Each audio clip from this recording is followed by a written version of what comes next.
on a coconut tree. Barefoot in the sand and I'm feeling so free. Colors all around, everybody in tune. Dancing on the beach underneath the bright moon. Well, good morning, folks. As you can see in the background, my boat is sitting at the dock. I'm sitting on what is affectionately known as the Ruskin Rikshaw. Am I correct with that? That is 100% correct. And of course, most of you probably notice him by now. That's Alex from Southern Boat Lift, and we've been talking about doing a video for this, like this, for a little bit. And the cool part is that we're gonna go out. We're gonna do some flats fishing. I don't know if we're gonna target anything in the channel or not, or outside the channel, because the tide's gonna be moving pretty good today, and I don't like a really strong moving tide when it comes to grouper and snapper. But we're gonna do a little bit of flats fishing in the Ruskin Rikshaw, aka Southern Boat Lift barge, aka whatever else you want to call it. The background of that is you got to go on the Facebook page and see what it originally started as when we got it with that slimy carpet. Yeah, it's on our Facebook page. Go look at it. You'll see what it was and what it is now. We'll put that up. We'll put pictures of it, what it looked like before and after. But Alex has become a good friend of the show and of myself, and so we're gonna go out and see. We've got Jiggy over there. I know you probably can't see him, Jiggy. I asked him what he was wearing this morning. He doesn't have. He has. From a mile away in his shorts. Yeah, he doesn't have the shirt on that he came in with. Well, he has it on, but it's underneath that one. I'm like, what are you wearing? But anyway, we're gonna go see what we can do. We're gonna go catch bait on the flats. He's got a makeshift live well, as far as I know. We'll see what that does. But we are we are going practically. We have no depth finder, nothing. But we're just going off of. Oh, we're going off of local knowledge. And we're gonna see what we can do. It's gonna be a fun day. We're not gonna go out for all day. We're just gonna go out, find some fish, and see what happens. But we'll get a little educational of what we're looking for, or what I'm looking for when we're on the water, when we're flats fishing. I haven't done a video like this in a long time, so I think it's due. So come along with us and see what we can get into.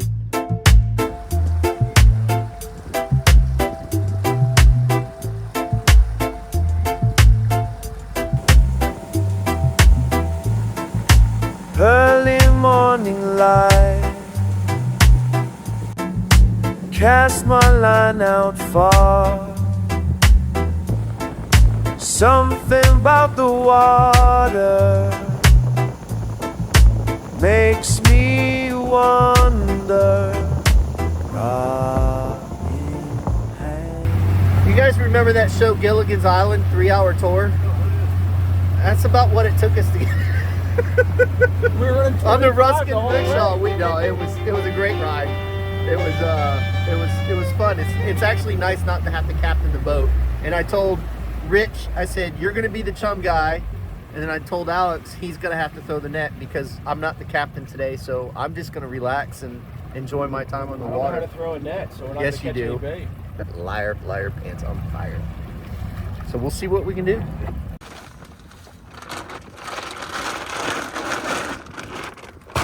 So Rich, what you got there? Chum. But what kind of chum is it? What is it? Purina Tropical fish food. tropical fish food. 33%. I got a dip net. So basically, folks, what we did is we came up on this flat and we kind of went around and just listened, and you could see the bait dimpling on the water. You could hear it flicking on the water. You could see it in the water. The water is extremely clear where we're at, so that's good. I mean, that's a really good sign. I'm glad to see that we have some really clean water. There's a lot of activity on this flat, so we'll probably end up start fishing right here and then work our way kind of towards the Skyway and see what we can find. Hopefully, maybe today we might be able to get into our slam. I haven't caught an inshore slam and I can't remember when. All right, folks, he's already making excuses. Well, the problem is I can't be better than Todd, so I have to, like, you know what I mean? Yeah. I don't want to make him look too bad.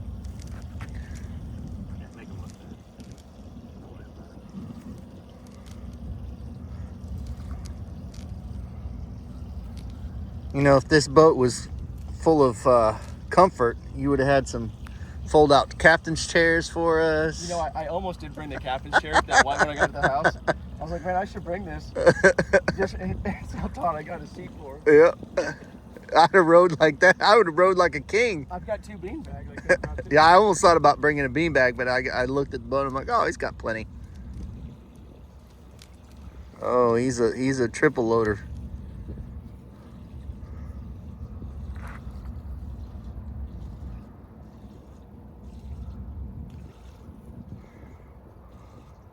Well, like I said, this is my first time.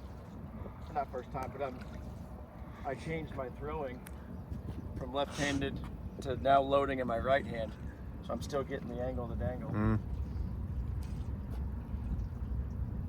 Rich, I can guarantee you're not going to want to sit there when you throw. Yeah. Yeah.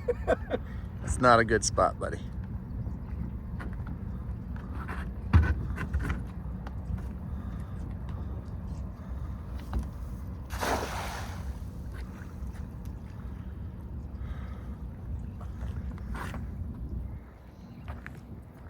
Look at all the holes in the net. Yeah.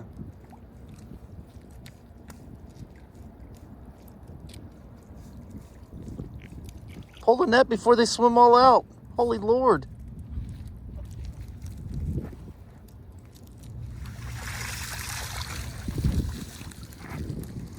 The white babies? Yep. All right, folks. Well, we got bait. Well, they got bait. And I was so, I didn't know what to do with myself. And Alex was like, why don't you just go to the back of the boat and throw some artificial? So I did.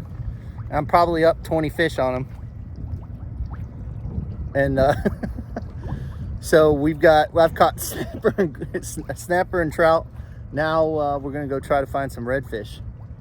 And but I'm using a gold twitch bait that we sell at the office, and it worked extremely well. I pretty much almost every cast I caught fish on, so it works extremely well. So let's go see what we can do.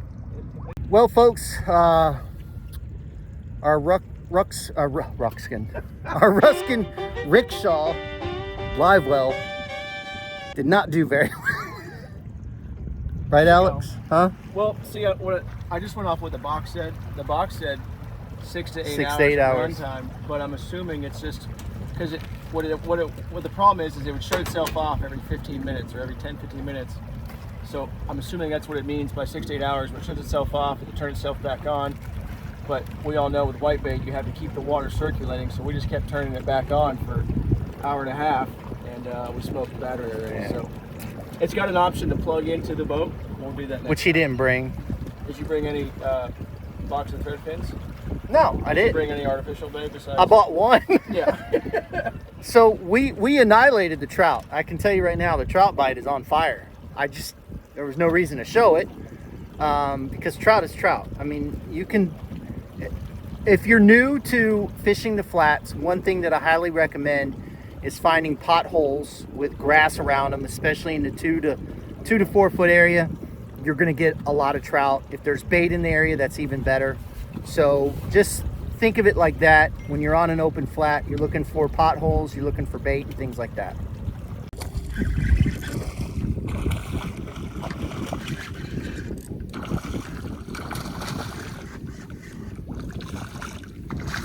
Here, Big Daddy. I'll take you. Good job, Alex. That's a nice first redfish for me. Yeah, that would be keeper.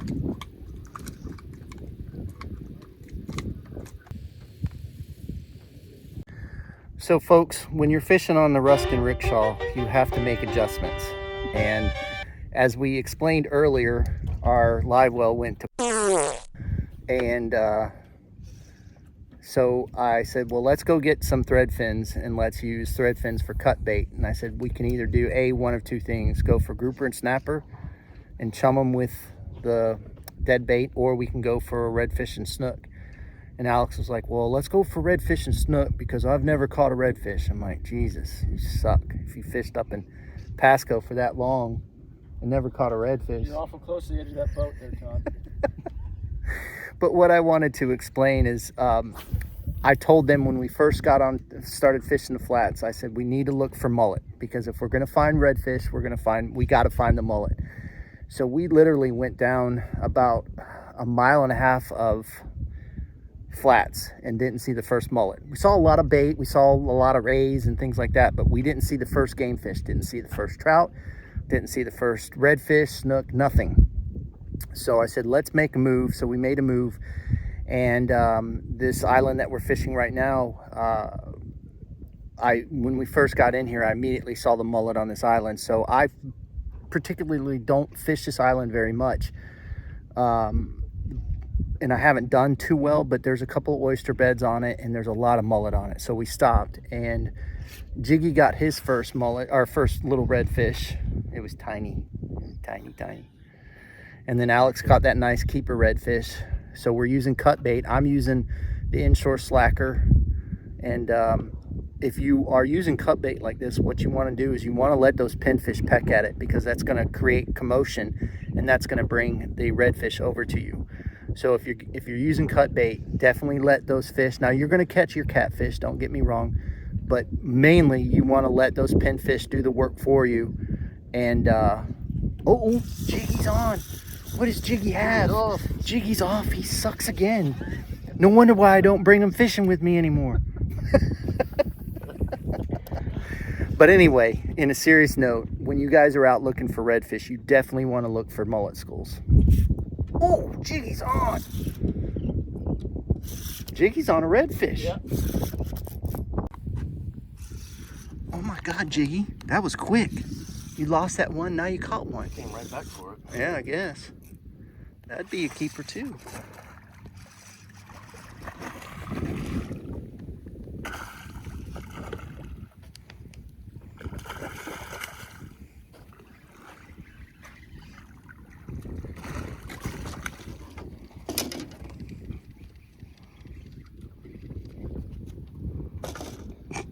Stay in the boat, stay in the boat. And you can catch snook while doing it too. Using cut bait, especially on the warmer months, is key, because those fish are lazy, and using cut bait allows them to easily come and get. Oh, Alex! I don't think I am anymore. Oh no!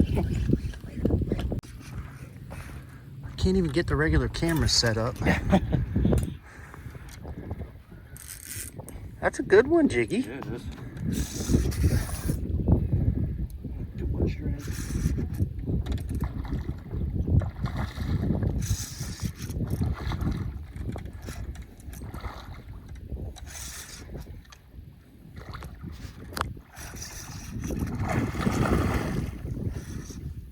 I didn't even bring my net either. Oh no. I'm going to the boat. Kind of. Oh, that's a good one. Look how copper they are. Redfish, they say. Gold.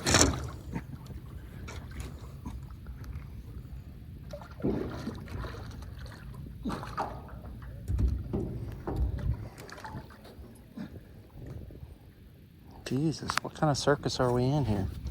There you go. He's making a net, I guess. He swallowed it. It is a pretty one. There's an inshore slacker down there somewhere. That bird is not like that. He wanted him for dinner.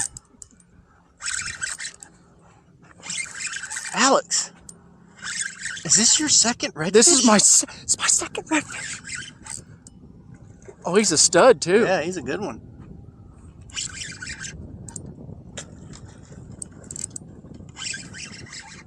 Called National Geographic. I think I've got the record. What's that guy that does them? Now, could you imagine that fish at 90 pounds? That's the record. We don't have a net. No, we don't. You're gonna have to be like Jiggy and get on your knees. What kind of Get on what your kind of knees, boat is Alex. this? It's the Ruskin Rikshaw. It's the most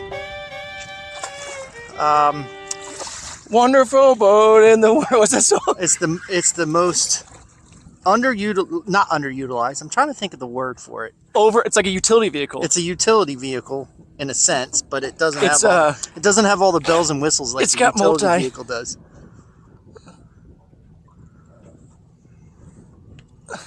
There you go. That's a nice one. That's a good one. Golden color. That was on a 1/0. Little guy. 1/0 Tampa Bay Fishing Channel. Look at that. Ruskin Rikshaw.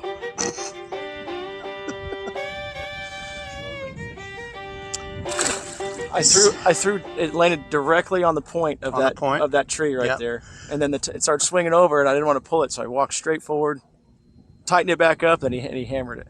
So, folks, as I've discussed before, one of the key things that I'm looking for is mullet. And Rich had mentioned, he goes, "Oh, this place has got depth too." And I said, well, on a high tide, typically I'm not looking for a lot of depth underneath the trees, me personally.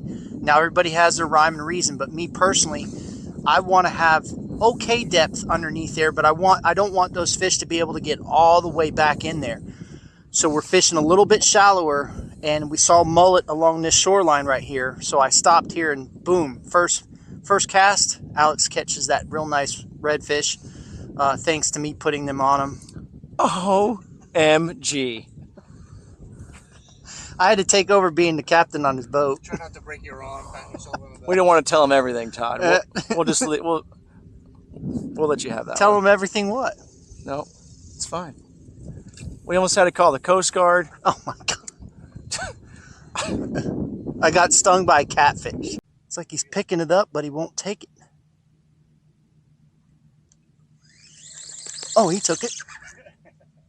And it's not the one I want. Damn it. Meow. Meow. What? Mm. Oh. Meow. Oh. He got me. Where? In my finger. Mm.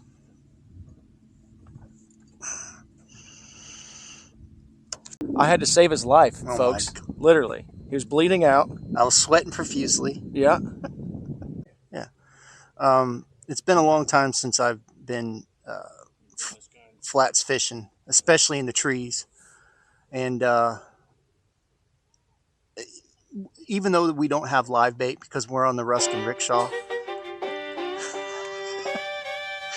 And so our live bait fiasco this morning, I said to them, I said, okay, look, we can switch gears. So we went and caught some threadfins, and we're using those as cut bait. And like I said, during the summertime and early fall, cut bait and dead bait are really good avenues to use because these fish are lazy.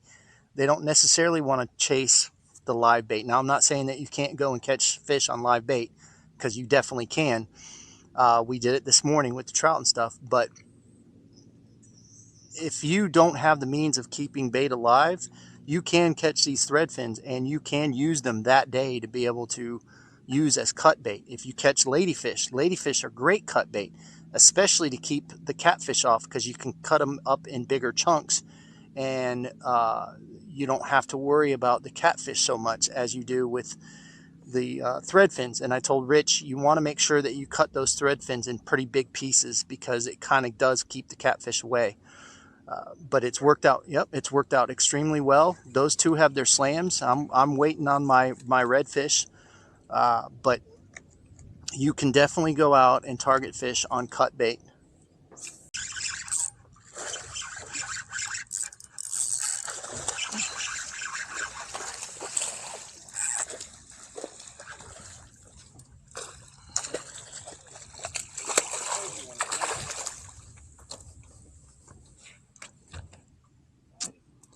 Not a bad guy.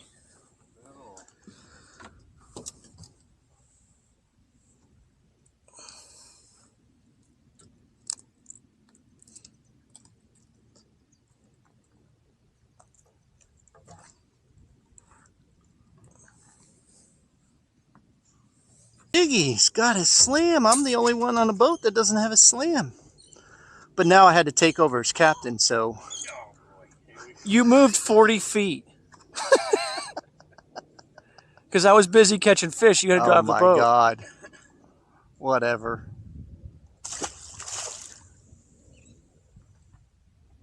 See, Jiggy, I told you right there. Well, okay.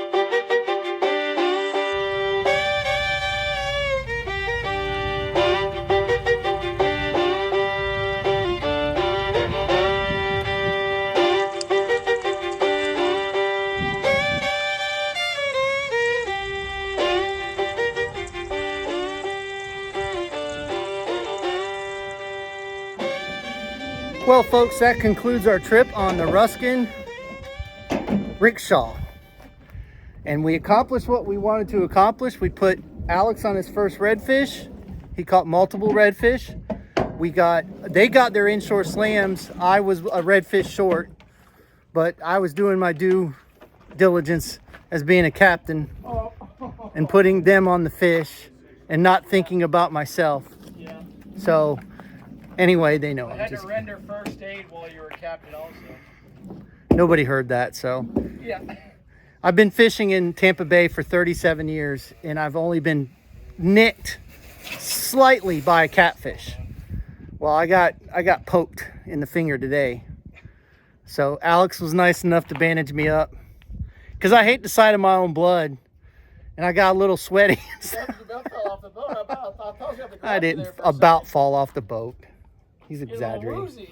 But anyway, hopefully you guys learned something a little bit about what to look for when you're looking for redfish, using cut bait. Like I said, you know, cut bait can be a very important key to your fishing experience, because there's been days that these fish are not keyed in on live bait, and you throw cut bait and they will definitely eat it. So we had a good day, caught our slams, caught some nice redfish, and enjoyed our time with Alex and Jiggy from the shop. So again, I just want to say thank you to everybody for watching. We really appreciate it. Fish more, catch more, and we'll see you on the flip side.